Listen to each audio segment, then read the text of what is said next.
a defesa do denunciado se há interesse na tréplica.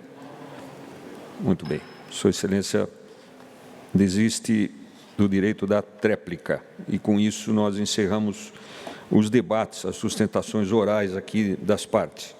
Eu quero oferecer meus respeitosos cumprimentos aos ilustres oradores, advogados que aqui se manifestaram, pelas manifestações éticas e respeitosas que tiveram nesse momento importante da vida catarinense, da vida política e jurídica catarinense, e que foram registradas nessa sessão em contribuição ao debate e esclarecimento aos ilustres pares aqui componentes deste Tribunal Especial de Julgamento. Na sequência, então, concluídos os debates, eu vou passar a palavra a um aos eminentes pares, aos eminentes julgadores, para que se manifestem a respeito dos debates e o que assim entenderem fazer durante as suas manifestações. Inicio, então... de ordem, senhor presidente. Pois não, quem pede a questão de ordem, deputado Kennedy Nunes. Sim, só para esclarecimento, eu peço a Vossa Excelência, já que nós estamos pelo roteiro no item 33, e passando depois dessa manifestação, para cada órgão julgador, nós vamos para o 34. A minha pergunta é, em virtude de eu ter pego Covid e estar ausente das discussões e também não houve forma da gente tirar essa dúvida, eu queria só perguntar uma coisa, se esse item 33, agora, quando cada julgador vai poder falar, ele me dá e se eu faço agora ou depois, porque eu vou pedir a Vossa Excelência, já que nós tivemos, pelo menos na minha avaliação, 2 fatos novos que aconteceram essa semana, administrativo e jurídico, eu quero manifestar o direito que está garantido na Lei 1079, no artigo 67, de pedir vistas, por conta que eu não tive condições de conversar pessoalmente com os meus advogados com relação a essa atitude administrativa que houve essa semana e esse julgamento de mérito. Eu sei que este assunto é o item 34, mas só pergunto a Vossa Excelência se eu posso fazer agora, antes de abrir a palavra a todos os outros julgadores, ou se eu espero a manifestação depois, senhor presidente. Deputado Kennedy, esse momento é para esclarecimentos das sustentações e eventuais colocações. Vossa Excelência poderá fazê-lo no momento adequado da sua manifestação, sem dúvida alguma. Mas é nesse momento. Posteriormente, encerrada a discussão, nós passaremos para a votação objetiva, se alcançarmos o item 34. Aí será objetivamente. Mas Vossa Excelência terá a palavra logo após ao desembargador Sivinski, nessa sequência. Positivo. Muito obrigado. Desembargador Carlos Alberto Sivinski.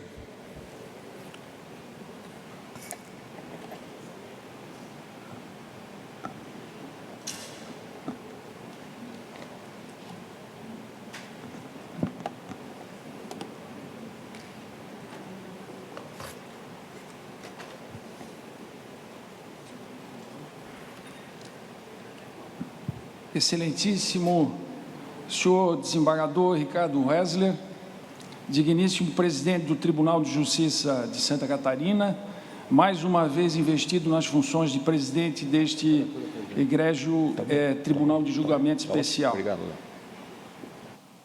Excelentíssimos senhores deputados estaduais Kennedy Nunes, Maurício Skudlark, Sargento Lima, Luiz Fernando Vampiro e Laércio Schuster. Excelentíssimos senhores desembargadores Sérgio Antônio Rizelo, desembargadora Cláudia Lambert da Silva, Rubens Schulz e Luiz Felipe Schuch. Ilustríssimo senhor doutor Ralph Zimmer Júnior,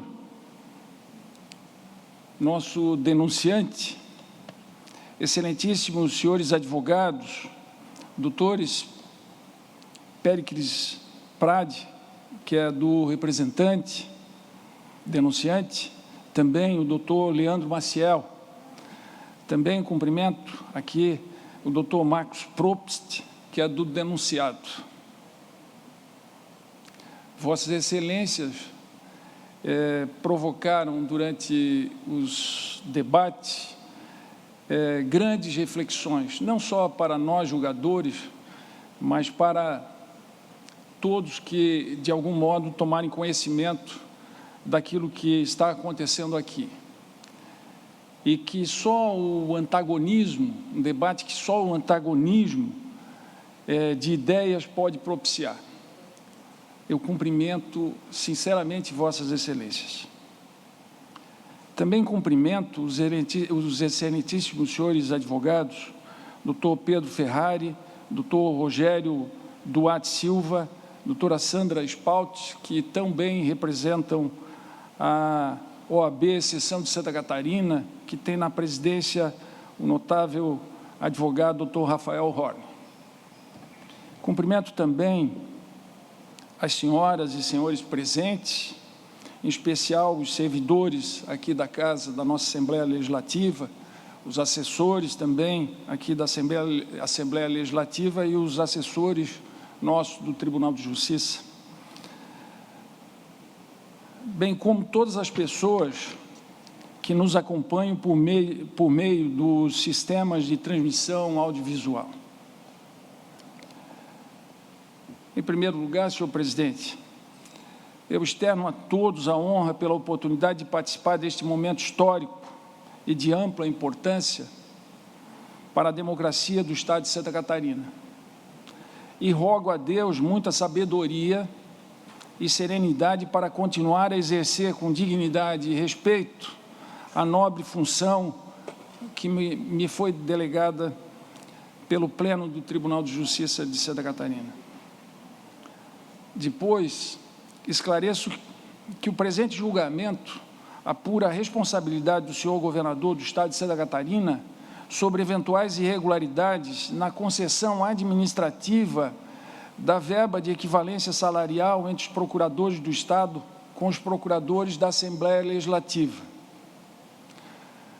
Senhor presidente, queridos colegas, faço esse esclarecimento para que o público leigo que nos acompanha, que é muito grande, não confunda o presente julgamento deste Tribunal de Julgamento Especial Misto com o outro recentemente instalado para apurar eventuais irregularidades na compra e pagamento antecipado dos respiradores hospitalares, que certamente também, aquele tribunal, certamente também se reunirá em julgamento nas próximas semanas, mas não é aqui que estamos tratando dos respiradores hospitalares, do impeachment relativo aos respiradores hospitalares. Aqui está em jogo a equivalência, a verba de equivalência salarial entre os procuradores do Estado com os da Assembleia.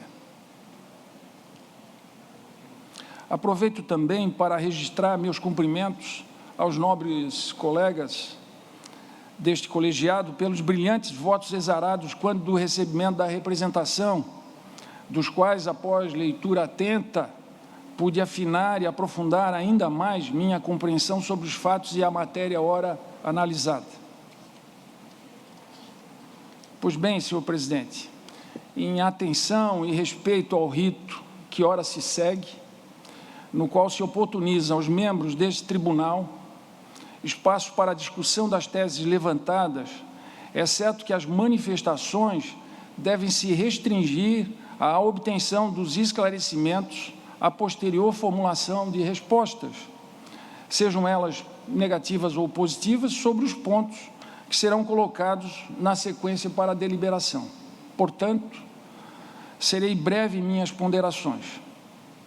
O presente processo, anteriormente direcionado contra o governador do Estado de Santa Catarina, senhor Carlos Moisés da Silva, e contra também a vice-governadora, senhora Daniela Rainer, agora se volta exclusivamente contra o primeiro, o governador Carlos Moisés, afastado de suas funções por meio da decisão deste colegiado, que recebeu a representação em 23 de outubro do corrente, uma vez que superado o entendimento minoritário. Nesse sentido, estamos hoje aqui para deliberar em apertada síntese sobre a existência de conduta omissiva ou comissiva do representado, que tem origem em procedimento administrativo fundado em decisão judicial que determinou o pagamento de valores aos procuradores do Estado.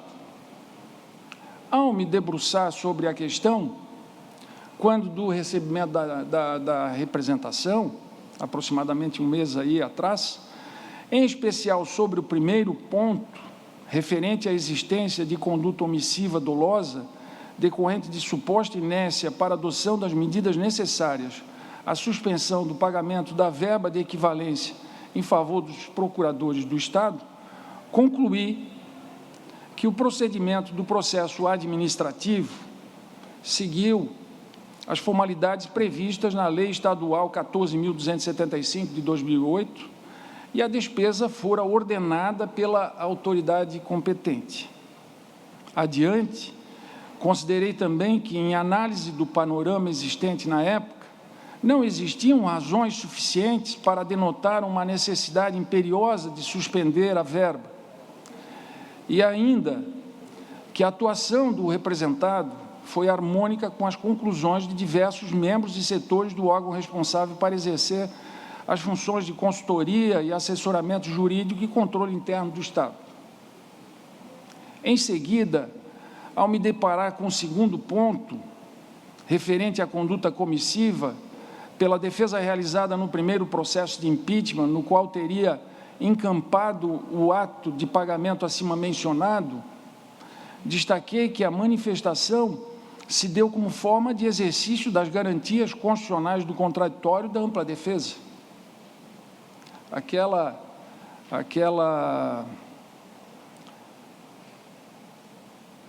defesa feita no primeiro processo de impeachment foi exatamente em prol dessas garantias constitucionais do contraditório da ampla defesa. Foi isso que esmiucei no meu voto anterior. E, por fim, que a peça apresentada, aquela peça, não gerou qualquer efeito administrativo, porquanto não repercutiu para além do estrito âmbito processual a que foi destinada, no âmbito administrativo, evidentemente.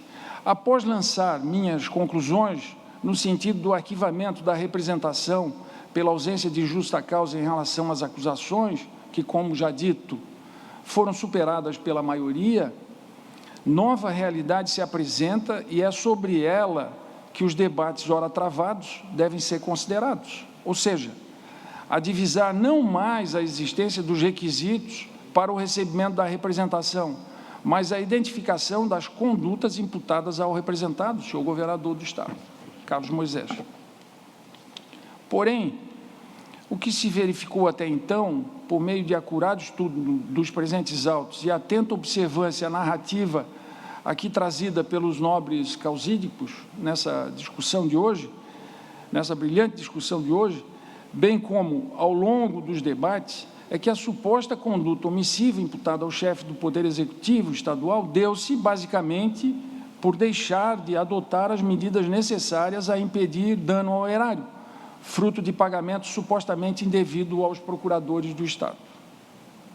Todavia, a par das minhas conclusões de mérito contidas, né, as conclusões contidas no voto pelo arquivamento da representação, como acima destacado, em resumo, entendo que o resultado alcançado no recente julgamento do Grupo de Câmaras de Direito Público do nosso Tribunal de Justiça de Santa Catarina, ocorrido na última quarta-feira, 25 de novembro, que apreciou a reclamação 50.246, dígito 81, de 2020, da relatoria do desembargador Pedro Manuel Abreu, enfraquece sobremaneira a tese que nos trouxe até aqui. Não quero dizer com isso que concordo com aquela decisão ou que discordo. Não. O que eu quero dizer é que, reforçando aquilo que eu já havia concluído, quando votei pelo arquivamento, é que a situação era controvertida, extremamente controvertida, e como tem se verificado, confirma-se essa situação. Por isso que entendo ainda dessa forma. Ainda que a referida decisão proferida por aquele respeitável e colendo órgão colegiado do Tribunal de Justiça não tenha alcançado o trânsito em julgado, parece-me claro que o pronunciamento vai de encontro aos argumentos que alicerçam a representação, ou pelo menos reforçam. O exercício de conjecturas até então exigido e necessário para evidenciar a existência de conduta omissiva dolosa se esvai, perde seu sentido, afinal, dar continuidade às indagações trazidas na representação após a reafirmação da legalidade do ato que deu aso à suposta omissão aqui em debate, somente vem a chancelar a avaliação levada a efeito pelo administrador naquela ocasião, pelo administrador público naquela ocasião. E assim questiono como discutir a conduta omissiva dolosa, que se vale da alegação de inexistência flagrante de ilegalidade do ato, quando este mesmo ato agora teve seus efeitos convalidados por decisão colegiada e de cognição exauriente?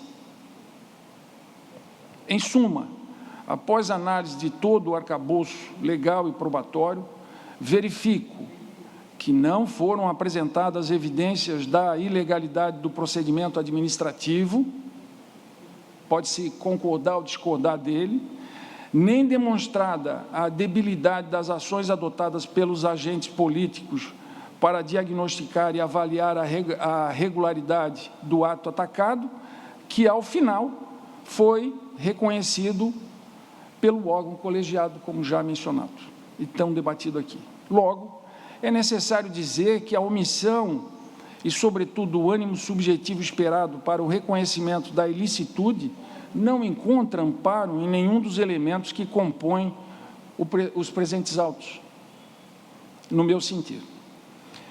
E, por último, ainda que me restrinja a análise sob o viés meramente político, defendido por alguns, tenho que o encaminhamento dado à época, resultado da consulta aos órgãos diretos de formação do Poder Executivo, ganha reforço na recente decisão do Grupo de Câmaras de Direito Público e galvaniza a conduta seguida pelo representado enquanto agente político.